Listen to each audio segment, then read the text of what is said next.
শেষ করছিলাম। আমরা 6 জন রওনা দিছি, সাথে একটা পিচ্চি আছে, পিচ্চির দিকে 7 জন।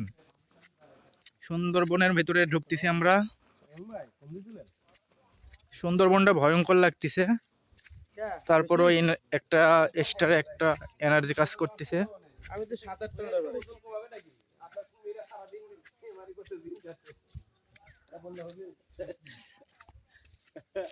না ভাই গেছি দিয়েছে, আমি জোর করি না। স্ট্রবেরি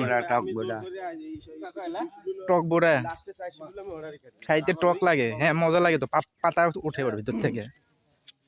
স্ট্রবেরি দেখলাম না, স্ট্রবেরির মতো হয় কিন্তু স্ট্রবেরি না। কইতে আমি গেছি খালি আমি আরে ভাই না এরকম কিছু না। আমি তো অর্ডার আমি গেছি আমার অর্ডার দিছি, আমি তো অত গুরুত্ব সহকারে রাখি একবার অর্ডার ও কি বেশি অর্ডার দিছি। হ্যালো ওর কি বেশি অর্ডার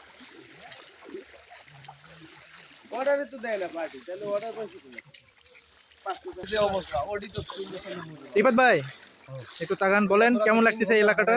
আলহামদুলিল্লাহ অনেক সুন্দর, অনেক সুন্দর। যেহেতু ক্লিয়ার হেডি খুবই ভালো, এটা বলে শেষ করা যায় না। এটা হচ্ছে সুন্দরবনের পশুর নদীর একটা শাখা। আমরা শাখা দিয়ে পশুর নদী দিয়ে শাখা দিয়ে একটা জায়গায় যাচ্ছি, ওখানে নাকি অগ্নিকুণ্ড আছে, এটা দেখবো।